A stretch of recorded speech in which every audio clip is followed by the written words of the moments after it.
Iran ದಾಳಿಗೆ Israel ಪ್ರತಿದಾಳಿಯನ್ನು ಮಾಡಿದೆ. ಇರಾನ್ ಮಿಸೈಲ್ ಹೊಡೆದುರುಳಿಸಿದೆ ಇಸ್ರೇಲ್. ಲಾಂಚರ್ ಹೊಡೆದು ಸ್ಯಾಟಲೈಟ್ ವಿಡಿಯೋ ರಿಲೀಸ್ ಆಗಿದೆ. ಲಾಂಚರ್ನ ಹೊಡೆದಿರುವಂಥ ಸ್ಯಾಟಲೈಟ್ ವಿಡಿಯೋ ಬಿಡುಗಡೆಯಾಗಿದೆ. ನಿರಂತರವಾದಂಥ ದಾಳಿ ನಡೀತಾ ಇದೆ. ದಾಳಿ ಪ್ರತಿದಾಳಿಯ ಮಧ್ಯೆ ಇದೀಗ ಇಸ್ರೇಲ್ ಪ್ರತಿದಾಳಿಯನ್ನು ಮಾಡಿದೆ. ಇಸ್ರೇಲ್ನ ಆಗಸದಲ್ಲಿ ತೇಲಿ ಬರ್ತಾ ಇದ್ದಂಥ ಮಿಸೈಲನ್ನು ಇಸ್ರೇಲ್ ಹೊಡೆದು ಹಾಕಿದೆ. ಲಾಂಚರನ್ನೇ ಧ್ವಂಸ ಮಾಡಿದೆ. ಅದರ ದೃಶ್ಯವನ್ನು ಕೂಡ ಬಿಡುಗಡೆ ಮಾಡಿದೆ, ನೋಡ್ತಾ ಇದ್ದೀರಿ.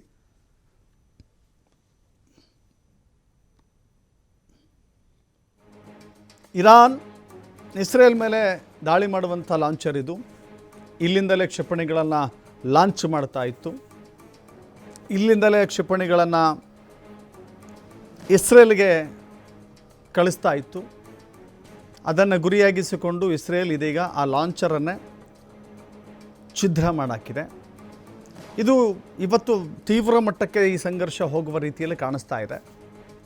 ಆದರೆ ಇದರ ಜೊತೆಗೆ ಟ್ರಂಪ್ನ ಹೊಂದಾಣಿಕೆಯ ಸೂತ್ರ ಎಷ್ಟರ ಮಟ್ಟಿಗೆ ವರ್ಕೌಟ್ ಆಗುತ್ತೆ, ಇಷ್ಟು ತೀವ್ರ ಸಂಘರ್ಷದಲ್ಲಿ ದ್ವೇಷದ ಜ್ವಾಲೆಯಲ್ಲಿ ಕೊತ ಅಂತ ಕುದೀತಾ ಇರುವಂಥ ಇಸ್ರೇಲ್ ಮತ್ತು ಇರಾನ್ ಸಡನ್ನಾಗಿ ತಣ್ಣಗಾಗ್ಬಿಡುತ್ತಾ, ಸಡನ್ನಾಗಿ ಶಾಂತಿ ಮಂತ್ರವನ್ನು ಜಪಿಸ್ಬಿಡ್ತಾರೆ. ಯಾಕಂತ ಹೇಳಿದ್ರೆ ಯುದ್ಧ ಅನ್ನೋದು ಇಷ್ಟೊಂದು ಭೀಕರ ಹಂತಕ್ಕೆ ಬಂದು ನಿಂತ ಈ ಸಂದರ್ಭದಲ್ಲಿ ಹೊಂದಾಣಿಕೆ, ಸಂಧಾನ, ಮಾತುಕತೆ ಎಷ್ಟರ ಮಟ್ಟಿಗೆ ಫಲಪ್ರದ ಆಗುತ್ತೆ ಅನ್ನೋದನ್ನು ಕೂಡ ವಿಶ್ವ ಕುತೂಹಲದಿಂದ ಗಮನಿಸ್ತಾ ಇದೆ.